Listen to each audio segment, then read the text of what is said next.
if you have some comments or suggestions. Okay, thank you very much. Let's give a round of applause to Ms. Ana Solis, the officer in charge of the Climate Information and Monitoring Section of the Climatology Agro-Meteorology Division for that presentation.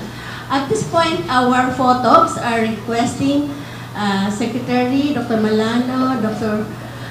Solido for photo ops. They wanted you to have for photo ops, sir.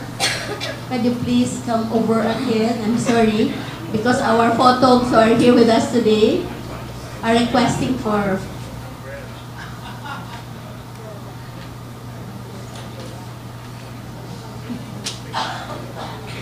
photo ops.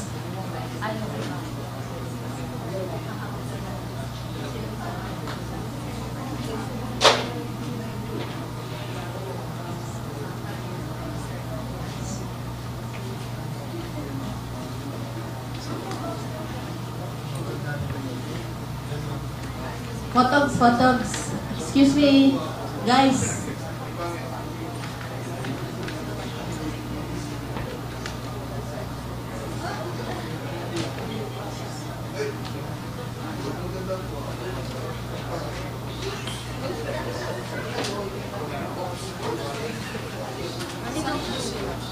Excuse me, photogs, please. Your request. Dito ba upo sa secretary? Hawak ng kayo lang. Sir.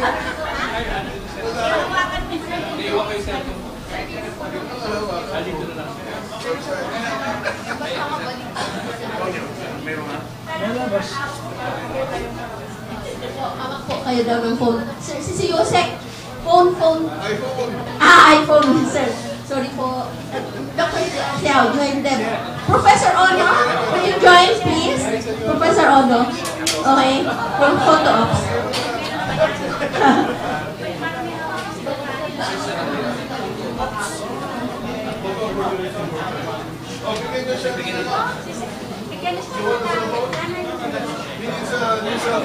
Cell phone, one more, sorry. Okay.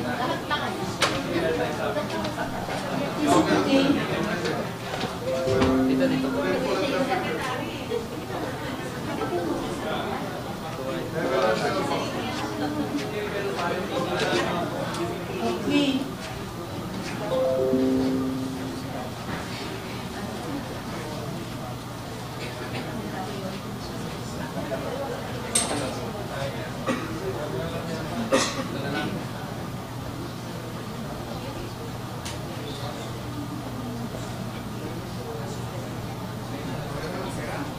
Okay. Okay, so thank you very much, sir. Thank you, Professor.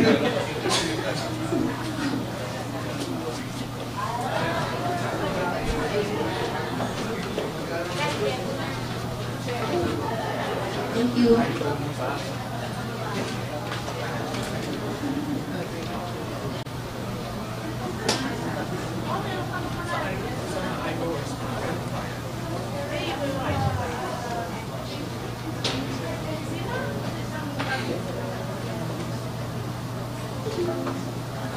Okay, so we will just wait for the secretary and Yosek to please be seated as we'll entertain now questions.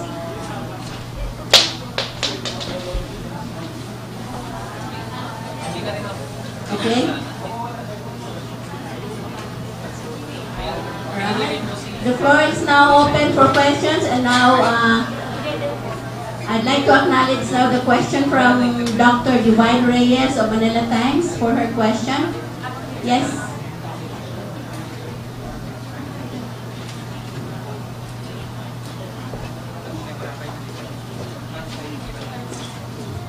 Good morning to everybody. I'm Professor Divine Reyes from the Manila Times College and from the First City Providential College of San Jose del Monte, Bulacan. The question is addressed to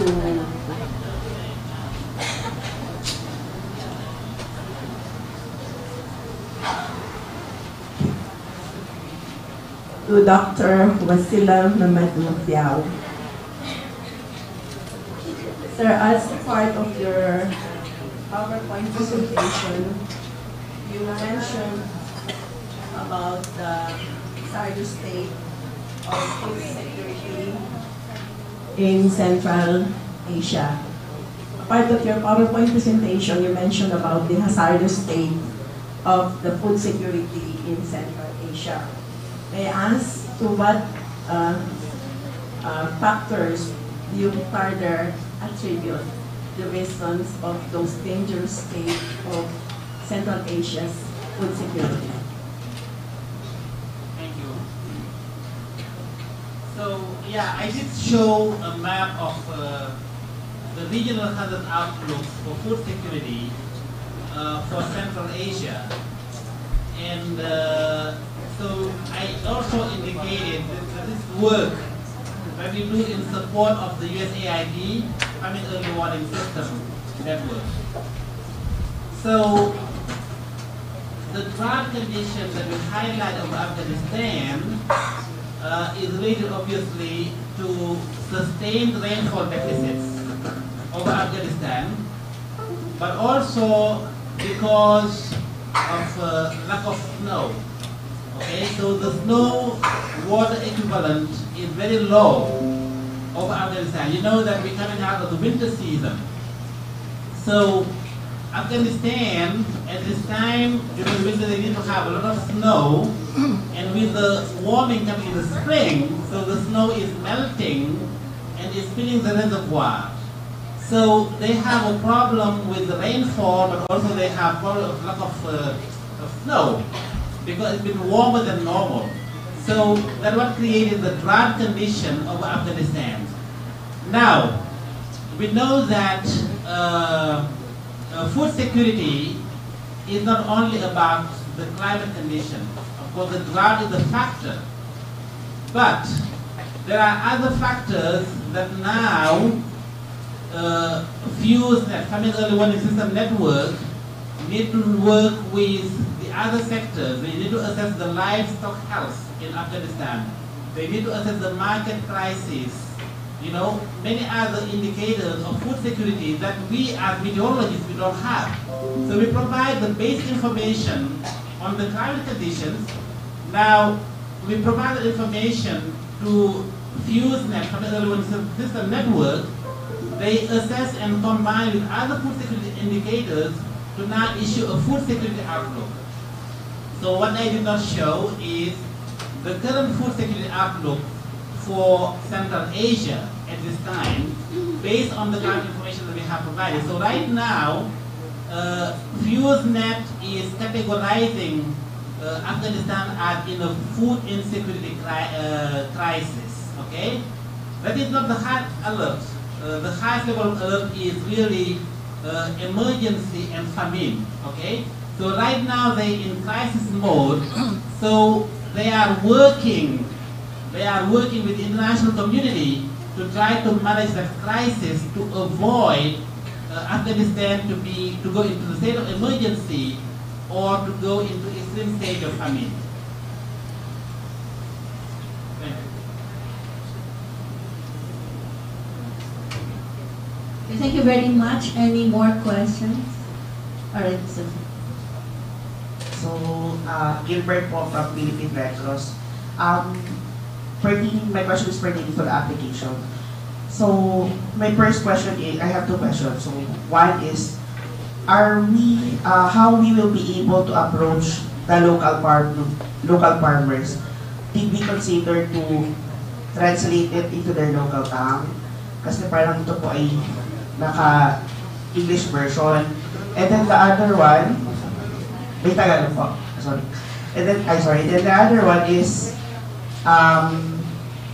how about for those farmers living in a very far-flung areas? Kasi parang I think we're needing for this one as a internet. Tama po. So that is one concern. And then for the third one, for the FFO,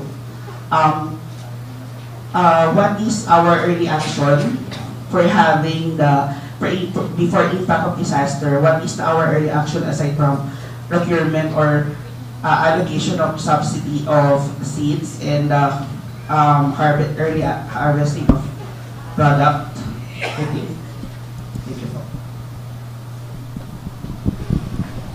So, thank you po. Firstly, nasa phase 1 pa lang po itong mobile application for climate purposes. So, meron siyang version na English and Tagalog. And makikipag-partner po kami or ipag-asa with makikipag-partner po kami sa mga NGOs that is involved in agricultural activities sa mga countryside po, lalo na po sa mga municipalities. And we will also involve municipal agricultural offices. So meron po itong field testing. So including yung mga farmers po natin. So yun po muna, field testing first bago po natin ma-translate into local dialect kasi kailangan maintindihan din po muna nila yung yung mga information na ito and what is its purpose and kung kailan nila gagamitin at ano yung mga nakasulat dito na daily monitoring, kung ano po ba yung tinatawag na 1 millimeters of rain para sa kanilang pagpaplano sa araw-araw na pagtatanim, for example. So yun po ay makikipag-partner po kami, involved namin yung mga LGUs, lalo na po yung mga municipal agricultural officers kasi sila po yung mas may kinalaman po dun sa mga farmers associations and barangay. So yun po yung nasa susunod po naming mga plano dito sa mobile apps nito. Bago i-translate into local dialect, kailangan po muna maintindihan nila yung content nito. Yun po muna. Okay. There's a question from Fao, for Fao rather. So just to answer first one of the questions directed to PAGASA. So that is also a problem that we're experiencing right now, how to send those advisories or outputs of our tools to farmers. And based upon several field visits, one of the best ways that we could reach them is through the agricultural extension workers who are working with these farmers and who are joining farmers organizations meetings. So we all know that there are different types of farmers. There are those who have access to the internet and there are those who do not even have a cell phone, and we can bridge those gaps by tapping those persons who are working closely with them, which are the agricultural extension workers at the municipal office. For another question, which is on the early action. So one of the early action activities being done whenever there are triggers, for example, if there's a trigger that a drought will occur or a typhoon will occur, is the prepositioning of goods. So for example, if we have a typhoon track, we would know which areas will be affected by the typhoon. And at the same time, for example, this area will be affected and so is this area. But those two areas have different volume of corn or rice production. So we would know how much stock we would place into this area, seed stocks and also fertilizers, which those items should be easily distributed after a typhoon passes by the municipality. And another early action that we could give is, for example, during drought, sometimes as damage reports on drought happen whenever there's extreme drought. For slight dry spells or dry conditions, the farmers already have their own pumps which they get from the regional, which they have within their farmers organizations. And with the triggers that we receive from PAGASA, those farmers would now already know what to anticipate in the next few days and they could adjust their farming activities accordingly. Thank you very much, Ms. Gia of FAO Philippines, for that answer. And many more questions. Ms. Mel Tenora of DZRP, Radio Pilipinas. Mortel. Ang dating sa akin, parang may duplication kasi yung inyong ginagawa. How do you monitor and identify the farmers na gumagamit itong inyong product? So these products are still in its development stage, specifically yung dynamic cropping calendar and with the project Eprima. So with the duplication with Other agencies. Other agencies. So since Especially it's still the at Department its of Agriculture. since it is still at its development stage, we want to involve everyone who is working on agriculture. So we have invited lots of agencies into the technical working groups, which we regularly consult with in the making of these products. So we also met with Philrice, with DA, even with UP Diliman, and also the projects like Project Sarai in DOST. So we're trying to work with everyone because we don't want to duplicate anyone's efforts. One of the things that we are envisioning for this project is not only to develop new tools but also complement those which are already existing. How does DA accept the proposition or? The partner, this project is a technical cooperation project with the partner of which is the Department of Agriculture.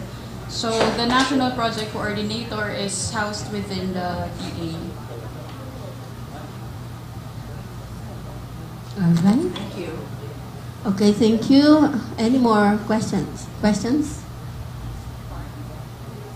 Okay, again, Ms. Dr. Divine. The question is addressed to Dr. Esperanza Ocayanan.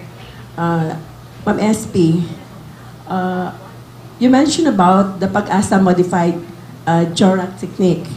What is its special feature that would differentiate it from all the other methods, gadgets, when it comes to giving early warning in any untoward weather conditions po? Thanks, Divine. The DEVERAC technique, which was developed by PAGASA forecasters, came from their trainings from Japan, from Japan. So they make a methodology or step-by-step analysis based on their capacity. So it's just an improvement. It's not totally different from the one being used. But they make it in a way that it would be easier for them to do the step-by-step analysis. So we don't go much different from the steps, but how to do this analysis will be in more detail, such that actually they have a concrete methodology to be followed by all forecasters, which things to look at. And how do they do this early DEVERAC technique when it is still in the developing stage, and then when it's already a tropical depression and so on. So they inject some of their experiences while doing the analysis. So it's not really very far from the original one, but their version is more on how to do their own steps. But it's not very far from the theory behind, because we're having the same theory. Because DEVERAC technique still works on the experience of those analyzing. It's not really a computerized system.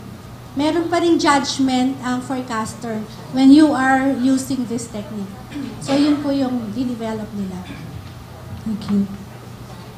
Okay, thank you. A question again from Ms. Mel Tenorio. I'd like to ask the Secretary. Sir, ano masasabi niyo po doon sa presentation ni Dr. Fiao? Meron ba tayong pwedeng ilagay sa ating pong kasalukuyang mga informasyon, or may maidadagdag ba tayo, makakuha ba tayo sa kanila, or what?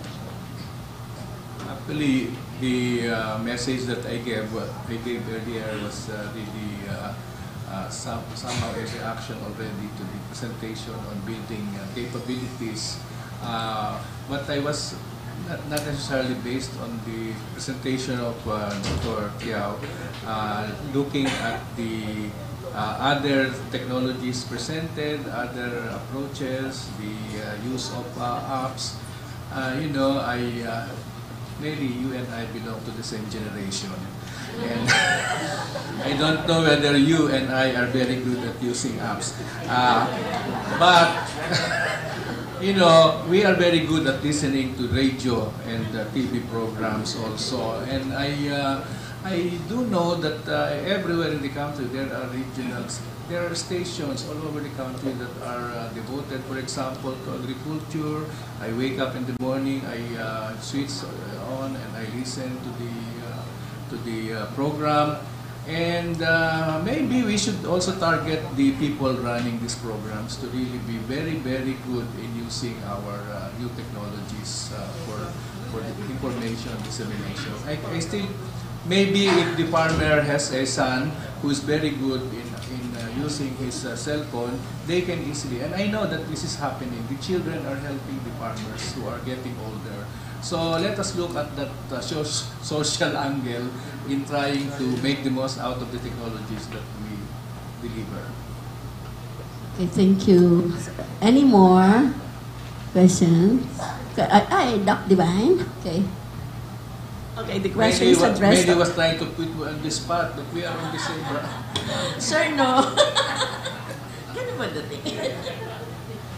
Okay na. Okay, the question is addressed to our very own PAGASA Director, Dr. Malano.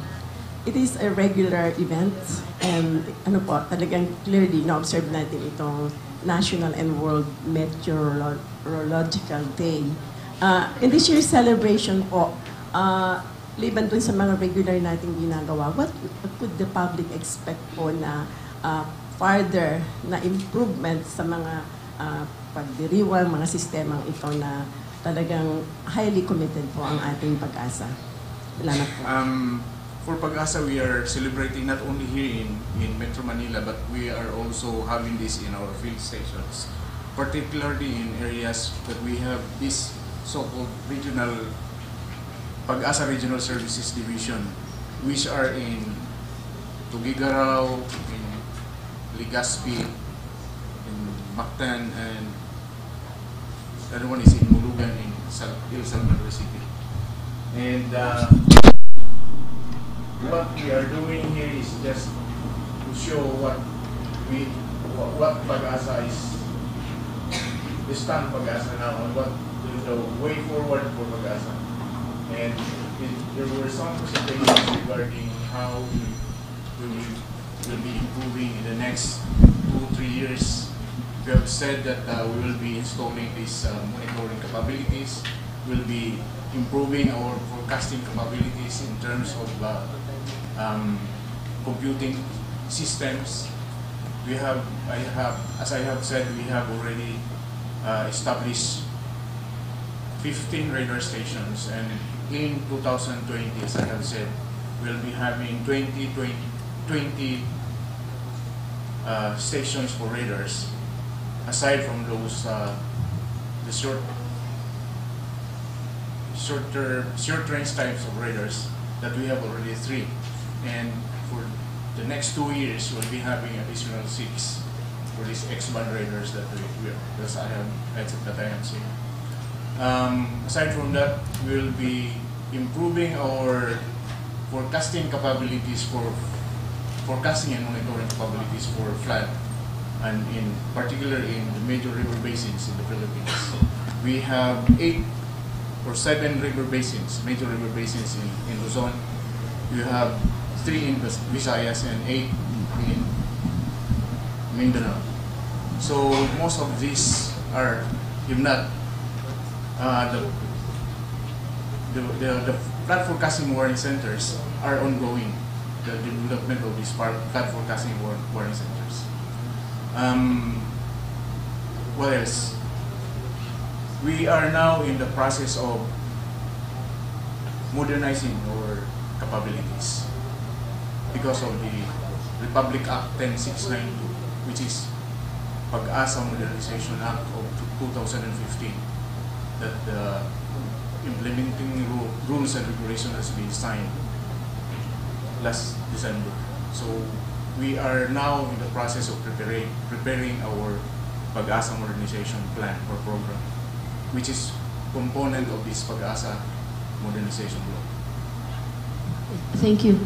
And any more? Maybe last 2 questions if you still have, before I acknowledge all of you guys here.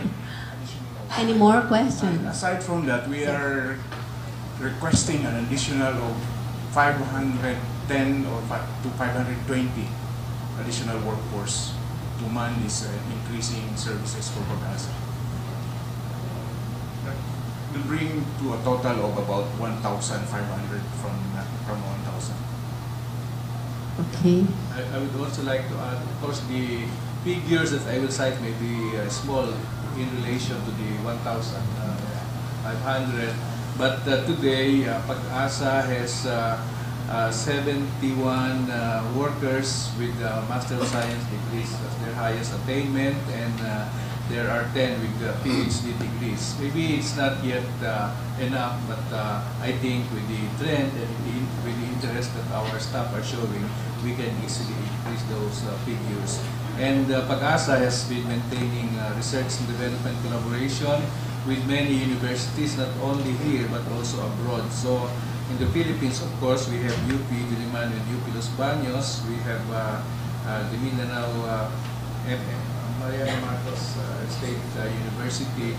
In Japan, we have Kyushu Institute of Technology and the Tokyo Metropolitan University. In Korea, we have the Hankook University for foreign students, and then Australia, Griffith University, University of Sydney, University of New South Wales, and then Reading University and Edinburgh University in the UK, National Taiwan University in Taiwan.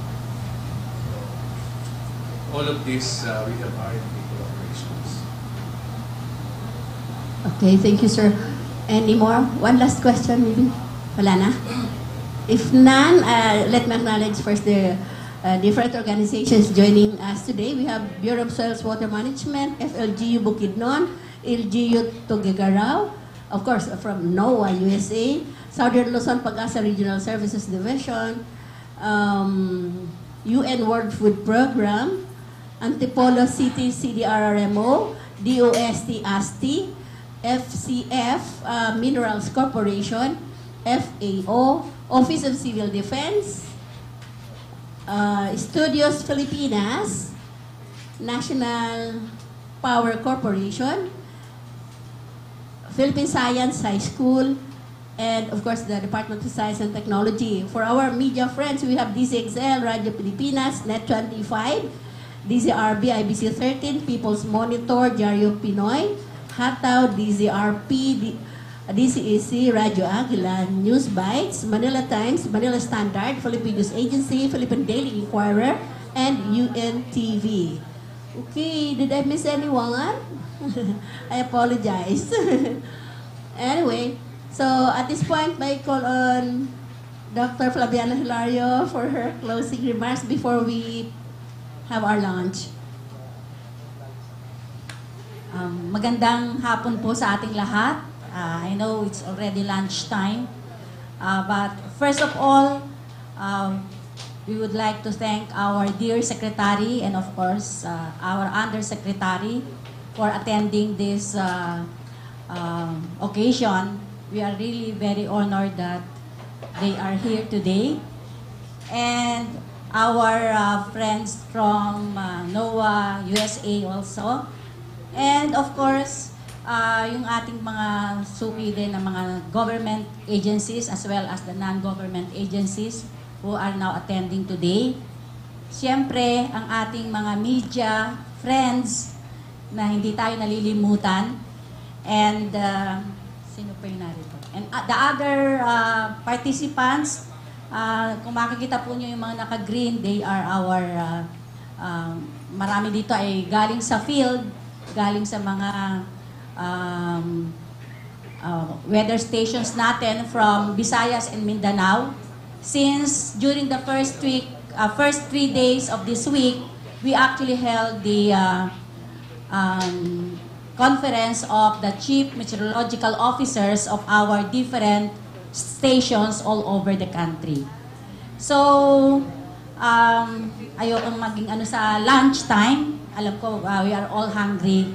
So, maraming salamat po sa pag-attend ninyo dito sa ating combined technical session as well as our launching of our new mobile app.